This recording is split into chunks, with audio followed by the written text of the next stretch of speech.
Kalau menurut saya, jariku, sertifikasi ulama itu dilakukan oleh MUI masih oke lah. Nah ini aku nggak tahu nanti sertifikasi ulama ini siapa sih, yang mau menyeleksi siapa? Arteria Dahlan tak, ya kan? Kan kita nggak tahu. Cahyo Kumolo tak, ya kan? Pramono Anung apa yang mau menyeleksi ulama? Kita kan nggak tahu, ya kan? Atau Ma'ruf Amin kan bukan kiai sekarang, udah wakil presiden, ya kan? Jadi siapa yang memberikan sertifikasi pada ulama? Atau Gibran? Mesti sana aja wes. Karena keturunan pengkhianat pasti jadi pengkhianat. Baik pengkhianat, anaknya pengkhianat, putune pengkhianat pasti. Terus-terusuri pasti bunuh. Dan sekarang sudah kebuka semua DNA pengkhianat itu terbuka kabeh, Mas. Dan satu-satunya pengkhianat di sejarah nasional Indonesia itu adalah PKI kan, ya kan? Butuh HTI, butuh FPI, gitu. Itu sejarah nasional Indonesia, ojo lali kok.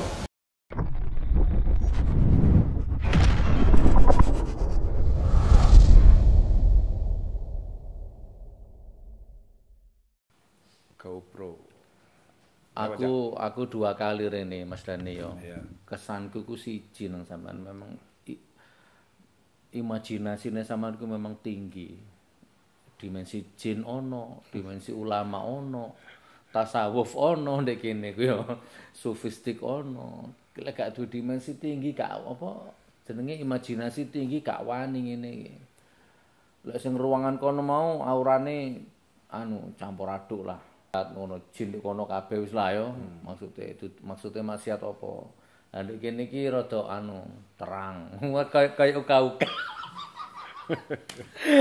Wis gak usah ngobrol iku wis. Ya apa Mas? Iki lho menak iki lho ya apa menurut sampean niku? Menteri Agama iki.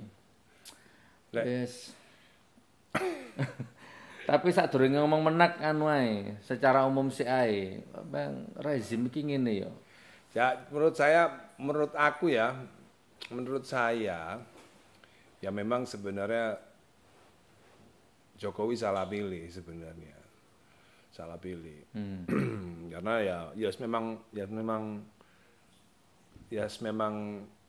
harusnya ke depan ini memang ulama itu harusnya ke depan nanti ini jika akhirnya ulama itu disertifikasi. Berarti ke depan lagi Menteri Agamanya juga harus disertifikasi supaya adil. Gitu. Jadi nanti misalnya ada yang gagal jadi ulama, juga harus ada yang gagal jadi Menteri Agama.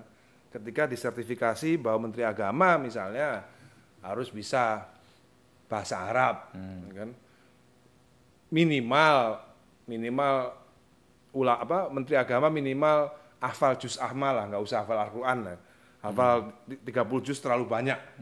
Minimal nanti itu di ke depan saya Ahmad Dhani bersama Gus Nur mengusulkan kepada Pak Jokowi supaya nanti Menteri Agama itu minimal hafal juz amma, Cak. Iya. Juz amma tok ae wis. Gak usah sing angel-angel 30 juz, ya kan? Iya. Aku rada gak cocok ambek sampean. Oh, gak cocok di sini. Coba sampean ya apa? Lah jare sampean kan Jokowi salah pilih. Lah jare aku Jokowi itu bagian dari kesalahannya juga. Oh, gitu ya. Aku gak wani Cak ngomong ngono, Cak. Jokowi itu salah pisan, dudu Menteri Agamane sing salah. Oh iya. Jokowi ini salah pisan. Jadi Ustadz Gus Nur ini istiqomah dalam hal maido rezim. Nah, gak gampang loh. Dudu Jokowi rezim. Iya, rezim maido karena gini, Cak. Sajake ya Jokowi ya gak berkuasa banget ajake gitu. Jadi kalau kita maido Jokowi ya percuma karena yang berkuasa itu bukan Jokowi. Gitu. Iya, kita udah tahu sama-sama lah. Bukan rahasia umum. Jadi kalau saya maido Jokowi, aku seneni Prabowo gitu. Jadi aku mau ngunen-nguneni menterinya gak apa-apa ngono. Iya. Tapi lek sampean ngomong rezim gak apa-apa. Gak apa-apa, rezim gak apa-apa. Karena memang rezim itu kan bisa siapa saja, ya kan? Iya. Bisa oligarkinya, ya kan? Bisa ketum partai, ya kan? Bisa aja kan ketum partai tidak menjabat jabatan yang penting tapi bisa menguasai presiden, bisa saja. Ya kan? Atau rezim itu adalah salah satu partai tertentu yang punya agenda-agenda tertentu gitu kan. Kayak misalnya sertifikasi ulama misalnya kan, yang seperti sampean hari ini ngamuk-ngamuk tadi kan, ya pasti sertifikasi ulama by siapa? Kalau menurut saya, jariku, sertifikasi ulama itu dilakukan oleh MUI masih oke lah. Nah ini aku nggak tahu nanti sertifikasi ulama ini siapa sing yang mau menyeleksi siapa? Arteria Dahlan ta, ya kan?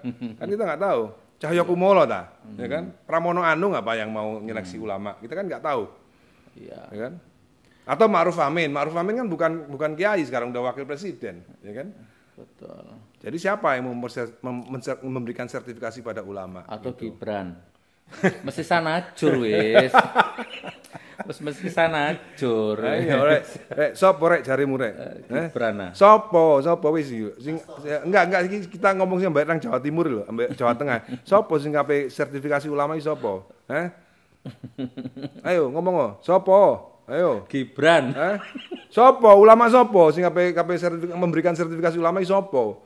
Dia siapa? Ulama yang paling makomnya paling tinggi itu siapa? Ayo. Nah, aku tak takon nang sampean. Menurut kacamatane Ahmad Dhani, ulama sing paling tinggi makom iku duduk sapa? Kayak apa sih, Mas? Bar seso walime kaya ngono ternyata ahlun nar. Ini yo. Ya apa ya? Berdasarkan awak dhewe iki masuk elek-elek ngene kan bapak para wali, Pak. Kan aku ini Bapak Al-Ghazali, Bapak Jalil Rumi, Bapak Abdul Qadir Jailani. Sampean. Iya, aku ini Bapak para wali. Jadi aku berhak untuk berkata siapa ulama yang punya makom paling tinggi itu seperti apa? Seperti pertanyaan sampean kan? Jawaban. Ya. Lek menurutku ya, menurut saya ulama yang makomnya paling tinggi di sebuah negara atau di sebuah area ya. Ulama yang punya makom paling tinggi adalah ulama yang tidak diam saja melihat ketidakadilan. Jadi ketika ya, rungokno ya, ketika ada ulama yang diam saja melihat ketidakadilan, makomnya ndrosot langsung. Oh gitu. Jadi di mata saya, nang mataku, mereka bukan ulama sudah. Karena mereka diam saja melihat ketidakadilan. Iku lek jariku. Jarimu lain yang mbumane. Gitu. Tergantung Mas, tergantung makome sih. Lek sing makom-makom ecek-ecek iku ulama iku kudu fasih ngaji Quran. Fasih kitab kuning. Ya. Sing ngono lah kelas-kelas ecek-ecek. Ya gitu boleh lah. saja. Enggak salah sih. Enggak salah. Jadi ulama itu apa misalnya? Misalnya hafal Al-Qur'an, ya kan? Misalnya hafal hadis, ya kan? Gimana caranya mengukur bahwa dia pernah hafiz itu caranya apa? Kan nggak gampang, ada juga yang ngaku-ngaku kan belum tentu hafiz juga. Ada yang ngaku-ngaku. Atau dia harus lulusan sekolah agama misalnya, ya kan? Misalnya dia harus lulusan sekolah agama lah. Gus Dur itu tidak pernah lulus sekolah agama. Gus Dur itu hanya S1 aja enggak. Gus Dur itu nggak punya sertifikasi dalam ijazah S1 maupun S2 maupun apalagi S3 dalam bidang agama. Tapi bagi saya Gus Dur itu ulama nomor paling wahid. Di NU makomnya yang paling tinggi itu Gus Dur, nggak ada yang lain. Menurut saya gitu. Meskipun dia bukan sarjana agama loh. Ya kan? Secara keilmuan dia sama Ustadz Abdul Somad kalah. Ustadz Abdul Somad S2. Mungkin sebentar lagi S3. Profesor. Fikih ya kan? Gitu. Tapi soal makom, sorry, ngerti ya? Ya wes aku setuju nang sampean lah. Ya. Gus Dur di dunia NU Gus Dur yang paling tertinggi makomnya lah. Menurut saya tidak ada kiai yang melebihi makomnya Gus Dur. Ya wes aku tak ngalah wes. Iya, sampai nomor loro lah. Sampai nomor undang-undang ambek Cak Nun. Tetapi di bawahnya Gus Dur, ojo niru-niru, ngono lho ngakarepku. Oh, gak iso niru Gus Dur gak bisa ditiru. Lah iya. Gus Dur tidak bisa ditiru. Gus Dur tidak tiru. Ini yang ngomong orang yang dekat juga loh. Gus Dur dibaptis misalnya ya. Kan dibaptis iku rame kan. Yo gak apa-apa Gus Dur makome. Gus Dur gak iso ditiru. Lek awakmu ojo niru-niru sampel kok. Gus Dur gak iso ditiru, beda. Gus Dur itu anaknya Wahid Hasyim, anaknya Hadratus Syekh Hasyim Asy'ari. Lek awakmu duduk ojo. kan Gus Dur kan dibaptis, Ya. ditakoni ambek Cak Nun ngono lho. Gus ya apa arek-arek rame ku sama kok sampai dibaptis. Halah Cak wong aku gak tega ndelok pendeta-pendeta wis tak iyani ae ngono ya. Lho tapi kan urusan akidah jarane Gus Dur ngene. Agama lek jerone ndek ati sih. Bahwa dibaptis 1 juta pendeta lek atiku gak sih ngono rene. Ngono ancene lek Gus Dur percaya lek liyane ojo. Dan Gus Dur tidak pernah punya rekor menjadi penjilat penguasa. Itu perlu dicamkan tuh. Gus Dur tidak punya rekor menjadi penjilat penguasa. Saman pengagum Gus Dur. Iya. Dan Gus Dur tuh saya tahu benar hatinya bersih. Sampai banyak sekali orang-orang yang mengkhianatinya, saya tahu banyak. Next time lek wis tuwek tak critani rek sapa wae sing mengkhianati Gus Dur iku. Tak critani kapan-kapan. Ngono. Balik nang ulama. Ya perlu diingat lagi, Gus Dur tuh ulama yang tidak bisa disetir oleh penguasa. Iku Cak. Ngono ya. Iya, wis sampean setuju ae. Iya wis. Balik nang menak, Cak. Yo. Balik nang menak. Jadi menurut sampean makom ulama yang tertinggi itu ketika dia Dia tidak diam saja melihat ketidakadilan. Gitu. Minimal dia dengan lidahnya dia bergerak melakukan sesuatu. Kalau tidak dengan tangannya, minimal dengan lidahnya. Karena kalau ulama besar melihat ketidakadilan dia hanya berdoa, ya percuma, nggak usah jadi ulama besar, ya kan? Minimal dia dengan lidahnya dia melakukan suatu koreksi. Gitu. Kalau dia tidak melakukan sama sekali, ya makomnya turun, jeblok. Gitu. makanya supaya itu terjaga bahwa lalat hijau yang mengerubuti bangkai sampah itu jauh lebih mulia daripada ulama yang keluar masuk ke pintu penguasa. Tapi lah secara umum gini teman ya, baik di channelnya Mas Dhani ya, secara umum kita menghadapi fenomena menak Indonesia ku gampang saja nih. Menurut aku Mas, gak layak menak iki mengeluarkan sertifikasi. Pertama, Enggak, menurut saya gini, menurut saya Menak ini layak mengeluarkan sertifikasi ketika dia sendiri sudah disertifikasi. Gitu. Iya. Wah, ngerti nggak? Oke. Kecuali dia itu hafal juz amma misalnya, terus kecuali dia itu ahli sejarah Islam, kecuali dia ahli sejarah Timur Tengah. Ngerti nggak? Betul. Kecuali dia benar-benar ahli sejarah Timur Tengah loh. Kalau Makanya kita kalau dia sederhanakan. bukan ahli sejarah Timur Tengah, dia akan bilang bahwa dia menangis melihat Allahu Akbar bunuh manusia. Karena dia bukan sejarah Timur Tengah. Makanya kita sederhanakan aja, Cak. Kan videonya sudah viral beberapa kali, khutbah ya salah, kan?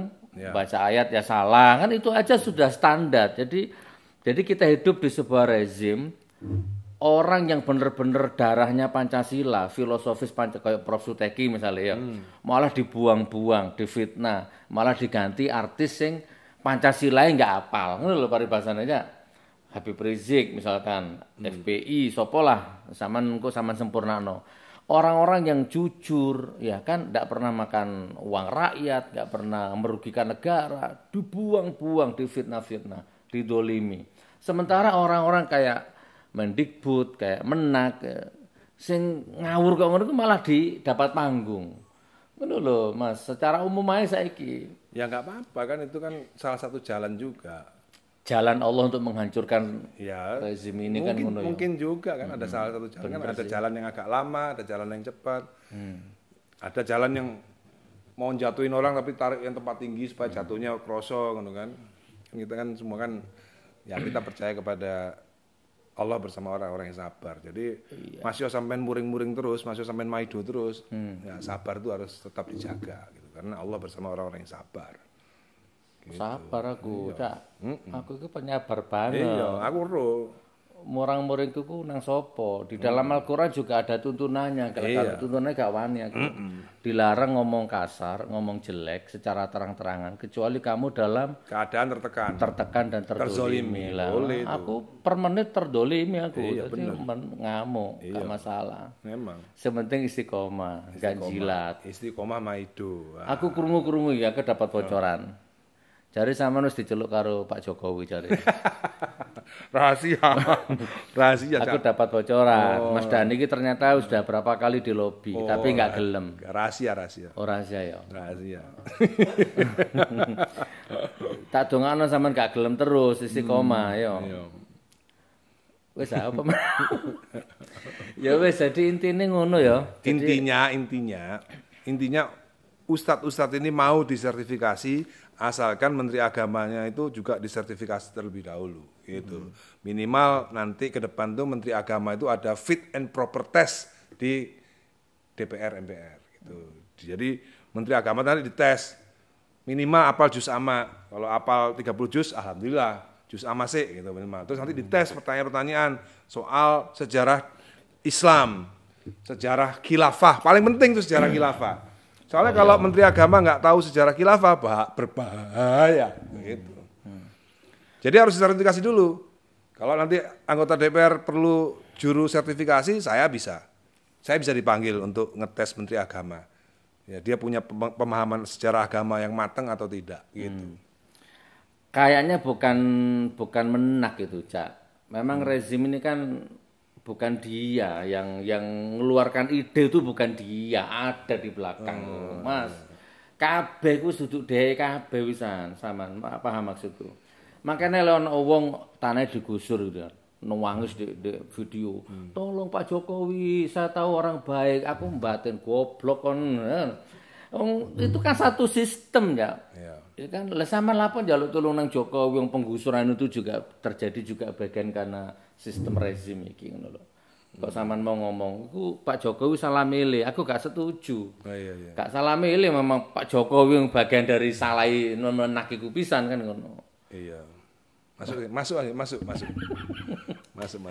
Ngono, Cak. Masuk.